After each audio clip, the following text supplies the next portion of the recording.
জাত ব্যবসায়ী বলতে আমরা বুঝি বাবা দাদার আমল থেকে শুরু হওয়া ব্যবসাকে তার পরবর্তী জেনারেশন সেটাকে মনে ধারণ করে সম্প্রসারণ করা। এবং তেমনই একজন জাত ব্যবসায়ীর সঙ্গে আজকে আপনাদের পরিচয় করে দিব, যিনি এই শিকদার ডেইরি ফার্মটি পরিচালনা করছেন। দর্শক সবাইকে স্বাগত জানাই RTV নিয়মিত আয়োজন কৃষি ও কৃষি অনুষ্ঠানে। আপনাদের সঙ্গে রয়েছে আমি ফারজানা ফিল্মপূর্বা। আর আজকে আমরা আছি সিলেট জেলার গোয়াইনহাট উপজেলার একটি ডেইরি ফার্মে। এই ডেইরি ফার্ম সম্পর্কে যাবতীয় তথ্য আপনাদেরকে তুলে ধরবো এবং সাথে থাকবে আরও মজার মজার গল্প। চলুন তাহলে এই ডেইরি ফার্মটি ঘুরে দেখি।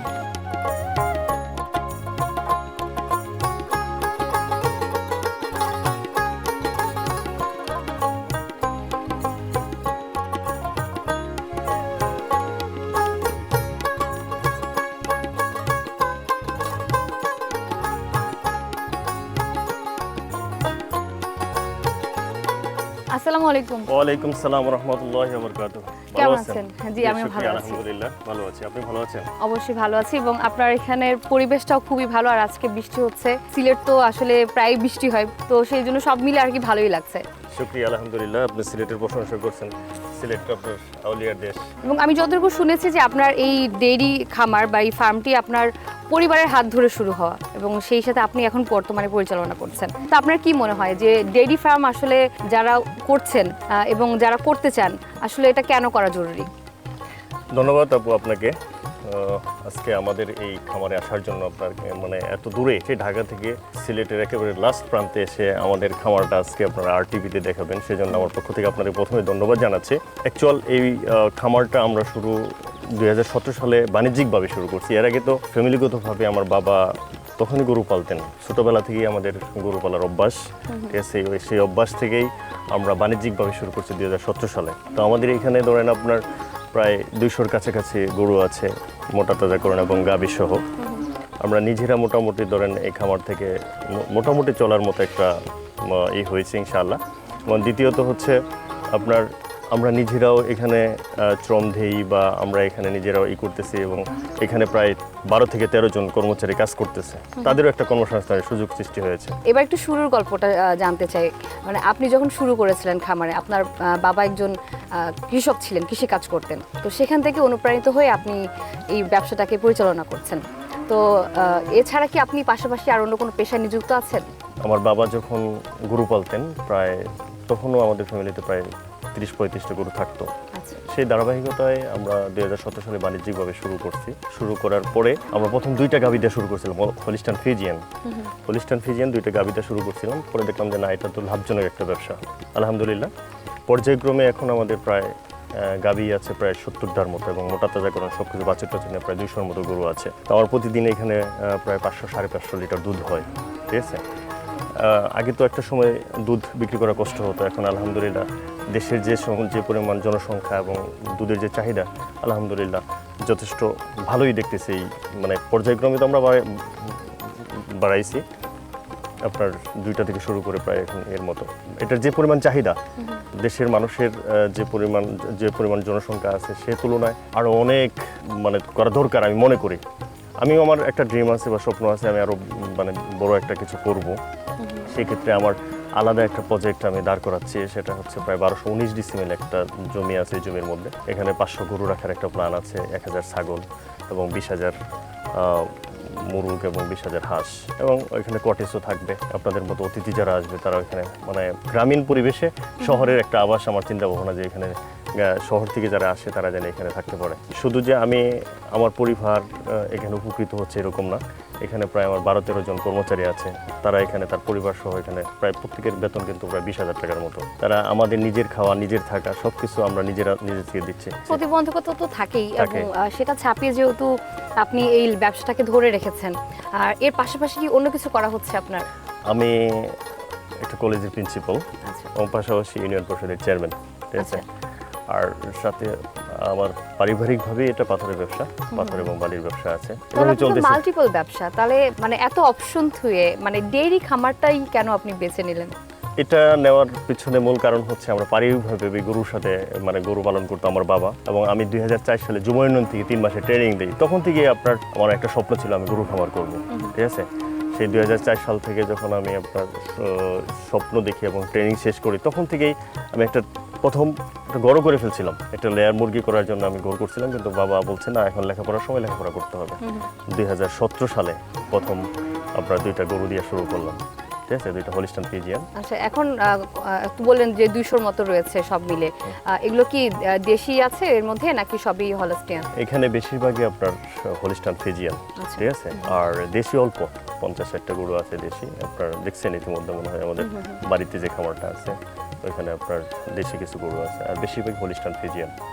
এখান থেকে গত বছরও আমরা গাবতলীতে 4টা গরু নিয়েছিলাম, এগুলো প্রায় 8 লাখ 8.5 লাখ টাকা করে বিক্রি হয়েছে, ঠিক আছে। আপনি তো আপনার বাবার স্বপ্নটাকে ধারণ করেছেন এবং সেটাকে সম্প্রসারণ করেছেন, তো আপনার যে আপনার পরবর্তী প্রজন্ম যারা আসবে বা আপনার সন্তান, আপনি তাদেরকে কি শেখাবেন? অনেক বেকার আছে যে কাজ নাই, সে যদি চিন্তা করে যে বিদেশ না যায়, বিদেশ গেলে আমি দেখছি তো আপনার দেখেন মিডিল ইস্টের একটা দেশে গেলে 7-8 লাখ টাকা লাগে। সে যদি ওইখানে চাকরি বিদেশ না যায়, এখানে যদি আপনার 2টা গাভীর প্রতিদিন সকালবেলা 2টা গাভী থেকে মিনিমাম প্রতিদিন 40 লিটার 35 লিটার দুধ হবে, খরচ বাদ দিয়ে মিনিমাম তার 2000 টাকা আয় আছে। 2000 টাকা হলে মাসে 60,000 টাকা, 60,000 টাকা বাদ দেন মিনিমাম তো 40-45 হাজার টাকা থাকবে। বিদেশে অনেকে আছে 20,000 টাকাও পায় না। আর আমি তো অবশ্যই আমাদের নতুন প্রজন্ম যারা আছে তাদেরকে তো অবশ্যই বলবো যে কৃষিতে এখন বাংলাদেশে না সারা পৃথিবী আমাদের কৃষি নির্ভর দেশ। আমরা ছোটবেলা পড়তে প্রায় 70-80 জন মানুষ কৃষিকাজ করে। কৃষিতে অনেক কিছু আছে এখনো পর্যন্ত, যেটা বাহিরের দেশে ওরা 50 বছর আগে, আমরা বাংলাদেশে এখন অনেক পিছনে। আমি মনে করি যে আমাদের এই দেশটা আমি এবং আপনি আরও যারা আছে সবাই একটা ভালো দিকে নিয়ে যাওয়া সম্ভব যদি সবাই সচেতন থাকে, এবং বিশেষ করে কৃষির সরকারকেও একটু আপনার করতে হবে, নজর দিতে হবে এদিকে। আপনার কথাগুলো আসলে খুবই অনুপ্রেরণাদায়ক এবং আপনার কাছে মনে হচ্ছে আজকে আমার যে অনেক আরো কিছু জানার আছে, এবং আপনার কথাগুলো আমাদের দর্শকদেরও মানে মন ছুঁয়ে যাবে। ভাই, আপনার সাথে আরো কথা বলবো, তবে একটা বিরতি নেওয়ার সময় হয়ে গেছে। থ্যাংক ইউ আপনাকে, ধন্যবাদ। RTV নিয়মিত আয়োজন কৃষি ও কৃষি অনুষ্ঠান থেকে এই পর্যায়ে নিয়ে নিচ্ছি ছোট্ট একটি বিরতি, আমাদের সঙ্গে থাকুন। আমাদের কৃষি ও কৃষ্টি, আমাদের কৃষি ও কৃষ্টি। বিরতির পর সবাইকে স্বাগত জানাচ্ছি RTV নিয়মিত আয়োজন কৃষি ও কৃষি অনুষ্ঠানে। দর্শক, আমাদের আজকের যিনি খামারি আছেন তিনি একাধারে একজন কৃষক পরিবারের সন্তান, তিনি একজন সেবক, তিনি একজন শিক্ষক। তার কাছ থেকে আমাদের জানার আছে অনেক কিছু, অনুপ্রেরণা নেওয়ারও অনেক কিছুই আছে। তার মুখ থেকে চলুন বাকি গল্পগুলো শুনে নিই।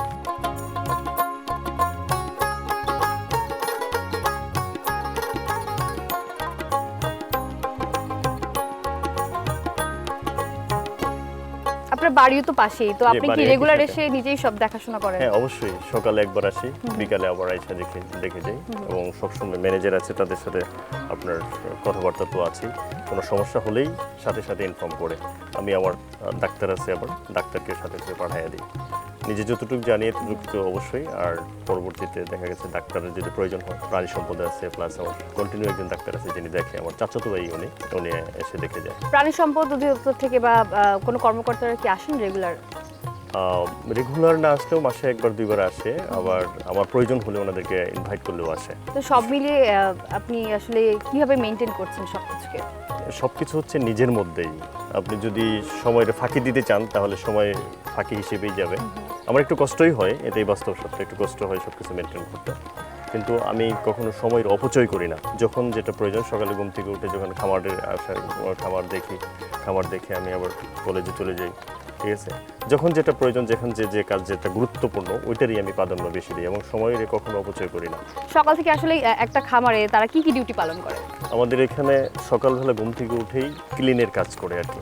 গোবর বা চুনা যেটা আছে, গোবরটা পরিষ্কার করে, গোবর পরিষ্কার করার সাথে সাথেই পানি দিয়ে ওয়াশ করার পরে আপনার ওই দুগ্ধ দহন শুরু করার সাথে সাথেই গরু ওয়াশ করে, সবগুলো গরু ওয়াশ করে পরে খাবার দেওয়ার পরে এটা আপনার মনে করেন খাওয়ার শেষে কয়েক ঘন্টা রেস্ট থাকে, ঠিক আছে। কয়েক ঘন্টা রেস্ট থাকার পরে বিকালে আবার পরিষ্কার করে, এভাবেই চলতে থাকে আর কি। এবং আপনার এই খামারটা দেখে বোঝা যাচ্ছে যে প্রপার যে আপনি গাইডেন্সটা পেয়েছেন সেটাকে কাজে লাগিয়ে। অবশ্যই আমি জীবনে ট্রেনিং প্রাপ্ত ছিলাম। হ্যাঁ, 3 মাসের ট্রেনিং প্রাপ্ত ছিলাম আমি। ওইখানে 3 মাস ট্রেনিং করেই মানে আমার এই কার্যক্রম শুরু করছি, ঠিক আছে।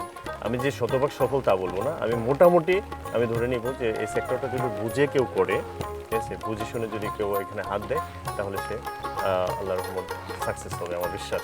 খাবারের ক্ষেত্রে আসলে কি কি খাবার খাওয়ান গরুদেরকে? আমি তো সবুজ গাছটারই বেশি প্রাধান্য দিই। নেপিয়ার আছে, তারপর জার্সি আছে, জার্মানি যে গাছটা আছে, এটা আমাদের এখানে জানেন আপনারা আমাদের বন্যা কবলিত এলাকা। তারপরেও বন্যার মধ্যেও যে গাছটা থাকে সবুজ গাছটারই প্রাধান্য বেশি রাখে। একজন খামারি যখন মানে খামার করবে তার প্রথম হচ্ছে আপনার গাছ তো করতেই হবে, তারপরে আপনার আবাসন ব্যবস্থা যেটা থাকতে হবে, উঁচু জায়গা থাকতে হবে, কিছু পুষ্টিকর দানাদার খাবার আছে এটা খাওয়াতে হবে, ঠিক আছে। কিছু বসি আছে, ভুট্টা আপনি এর মধ্যে দেখছেন মনে হয় আমাদের বাড়িতে আপনার ভুট্টা দেখছেন। এই ভুট্টা কিন্তু গরুর জন্য যথেষ্ট উপকারী একটা উপাদান। ভুট্টারে সাইলেজ করে খাওয়াই। তারপরে যখন আমাদের সাইলেজটা শেষ হয় অথবা আপনার ভুট্টা আমাদের নিজস্ব উৎপাদন প্রায় 40 বিঘার মতো শুধু ভুট্টা চাষ করি। সবুজ গাছ প্রায় 20 বিঘার মতো আছে, ঠিক আছে। ওই বাজারের উপর ডিপেন্ড করেন যে অন্যান্য কোম্পানির যে প্রোডাক্ট যেগুলো আছে বসি এগুলো যদি চিন্তা করেন তাহলে কিন্তু ভালো কিছু করা সম্ভব না। অবশ্যই ভাই, আপনি তো একজন অভিজ্ঞ খামারি, তো আচ্ছা গরু সুস্থ নাকি অসুস্থ এটা কিভাবে বোঝেন? সুন্দর প্রশ্ন। একজন খামারির ক্ষেত্রে এটা অবশ্যই সচেতন থাকা দরকার। আমি যখন খামারে ঢোকার পরে একটা গাভী যদি অসুস্থ হয়, ওর লক্ষণ দেখলেই আমি বুঝতে পারি যে সে অসুস্থ। তার জ্বর না খুরা রোগে আক্রান্ত। খুরা রোগে যদি আক্রান্ত হয় তার পায়ের মধ্যে দেখবেন যে গা হয়ে গেছে, এবং সে জ্বরে যদি আক্রান্ত হয় তার শরীরের যে লোম যেগুলো আছে এগুলো দাঁড়ায় থাকবে, সে খাবে না। তার পেট যদি ফুলে মানে তার যদি আপনার গ্যাসের সমস্যা হয় তার পেট ফুলে থাকবে। আমি দেখলেই বুঝতে পারি আলহামদুলিল্লাহ যে এই গরুটা হয়েছে হয় খুরা রোগ অথবা লেভি স্কিন যেটা হয়, এটা দেখা গেছে আমাদের মানুষের যেরকম ফোড়া হয় না এরকম ফোড়া হয়।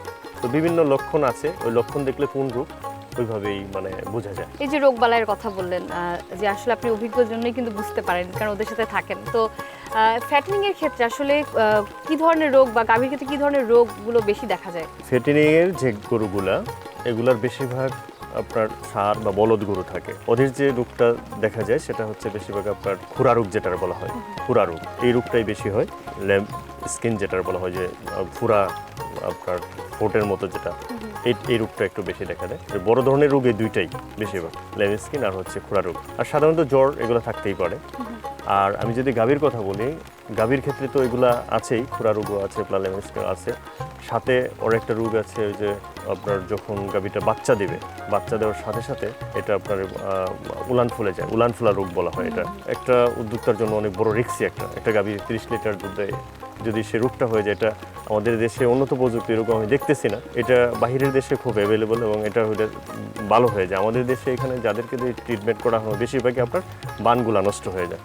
একটা বান নষ্ট হয়ে যাওয়া মানে ওই উদ্যোক্তার অনেক বড় একটা ক্ষতি হয়ে যাওয়া। এই রোগের ট্রিটমেন্ট আমি এখনো ভালো প্রপারলি কোনো ট্রিটমেন্ট পাইছি না এখনো পর্যন্ত। অন্যান্য রোগের ট্রিটমেন্ট বা টিকা বা এগুলো আছে, কিন্তু আপনার উলান ফুলা রোগ যেটা, এটা খুব বেশি আর কি সমস্যা গাভীর ক্ষেত্রে, এটা করা যায়। আরেকটা সমস্যা হচ্ছে যে অনেক সময় গাভী দেখা যায় বারবার হিটে আসতেছে, যে মানে সেইভাবে আপনার করতেছে না, মানে এটা হরমোনজনিত একটা সমস্যা, এটারও ট্রিটমেন্ট আছে। কিন্তু অন্য যে সমস্যা বেশিরভাগ উলান ফোলা রোগটাই গাভীর জন্য সবচেয়ে মারাত্মক রোগ। গ্রাম অঞ্চলে বেশিরভাগ দেখা যায় যারা একদম বাড়িতে অল্প সংখ্যক গরু বা গাভী পালছে, সেই ক্ষেত্রে একটা কমন সমস্যা দেখা যায় যে হিটে আসছে না, কিংবা হিটে আসার পরও যে বীজটা দেওয়া হচ্ছে সেটা প্রপারলি কাজ করছে না। তো এই ক্ষেত্রে আসলে কি করণীয়? একটা গাভী যখন হিটে না আসে তার প্রধান সমস্যা আগে নির্ণয় করতে হবে।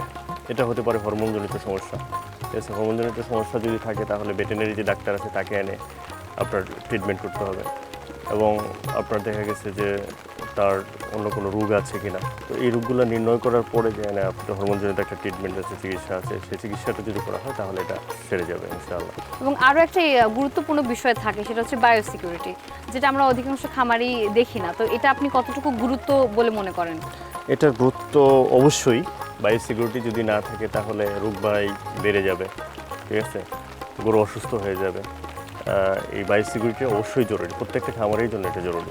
এবং আপনার খামারও দেখলাম যথেষ্ট আপনি সেটাকে মেনটেন করেছেন। জি অবশ্যই।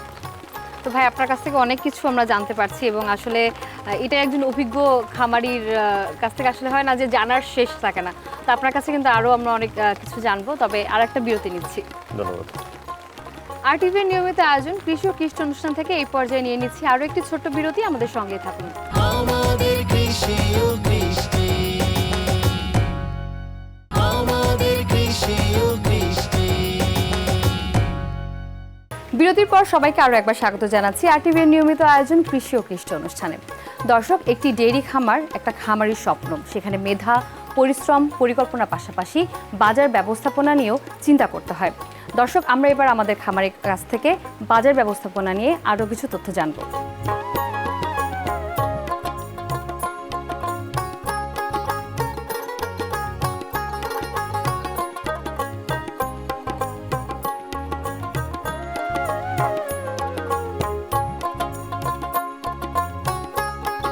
ভাইয়া, সর্বোপরি একটা ডেইরি খামার ব্যবস্থাপনার ক্ষেত্রে কোন কোন বিষয়গুলো একজন নতুন খামারিদের মাথায় রেখে শুরু করা উচিত? ঝুঁকিটা মাথায় রাখতেই হবে যে আমি খামার করলাম আর সফল হয়ে গেলাম, এরকম মাথায় এরকমভাবে শুরু অনেকে করে হাল ছেড়ে দেয় হাল আসলে। ছেড়ে দেয়। এটার মধ্যে ঝুঁকি আছে, থাকবেই। বিভিন্ন রোগ প্রতিরোধ এগুলো আছে, বিভিন্ন সমস্যা সৃষ্টি হয়। সমস্যাগুলো মাথায় রেখেই আপনার খামার করা উচিত। আপনার ধৈর্য হারা হইলে হবে না, ধীর গতিতে আস্তে ধীরে আপনার করতে হবে। একটা রোগ হইলো, আমি নার্ভাস হয়ে গেলাম, আমার গাভীটা নষ্ট হয়ে গেল, আমি এটাকে বাদ দিব কিনা, এরকম করা যাবে না। তো ধৈর্য রাখতে হবে, সাহস রাখতে হবে, তাহলেই আপনার ইনশাল্লাহ সে সফল হবে। অনেকে শুধু ফ্যাটেনিং নিয়ে কাজ করছে, আবার অনেকে শুধু ডেইরি প্রোডাক্টের উদ্দেশ্যেই কাজ করছে। তো সেই ক্ষেত্রে আসলে কোন ধরনের গরু বা গাভী বাছাই করলে সেটা একদম উপযুক্ত হবে?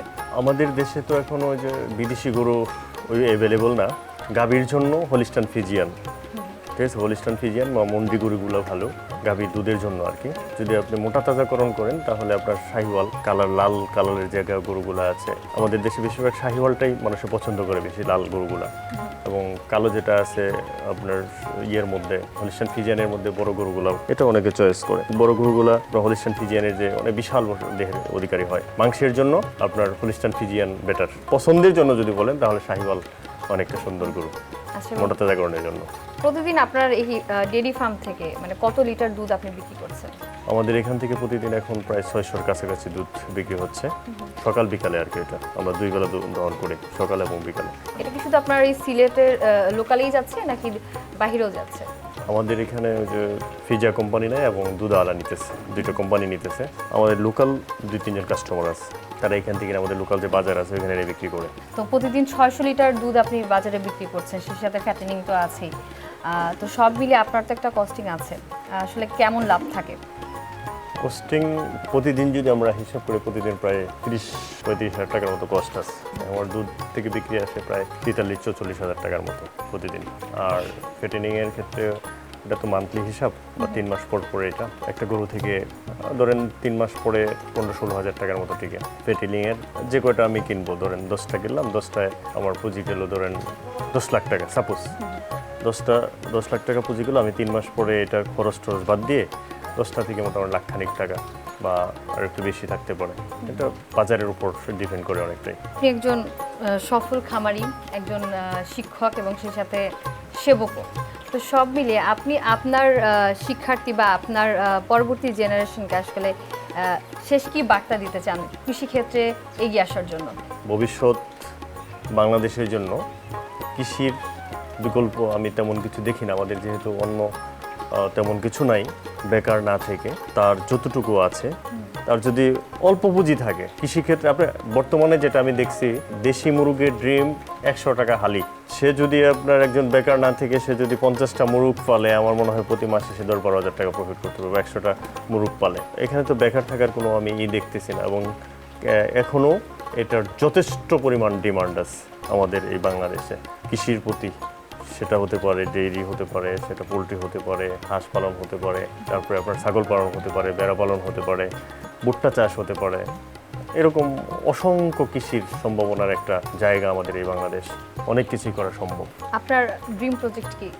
আমার নতুন একটা প্ল্যান আছে, সেটা হচ্ছে আমার 1219 ডিসিমেল একটা জায়গা আছে, ঠিক আছে। ওই জায়গাটার মধ্যে 500 গরু, ওইখানে আপনার 300 গাভী থাকবে, তারপরে মোটা তাজাকরণ থাকবে, 1000 ছাগল থাকবে, 20,000 হাঁস থাকবে, 20,000 থাকবে এবং কটেজ থাকবে। এটা অলরেডি আমি অনেকটাই এগেছি, আপনার গ্রাফিক্স করে ফেলছি।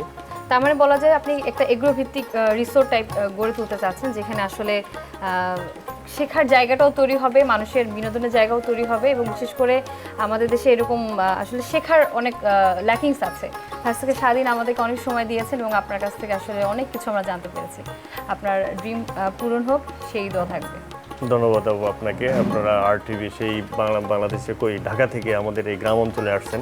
RTVর এই সুন্দর প্রোগ্রাম আমার এই খামারে আসার জন্য আপনারা যারা এখানে দায়িত্বশীল যারা আছেন অনেক কষ্ট করতেছেন, সকাল থেকে সন্ধ্যা পর্যন্ত আপনারা কাজ করছেন এবং আপনাদের এই প্রোগ্রাম সফল সার্থক হোক। আপনাকে এবং আপনার টিমকে ধন্যবাদ।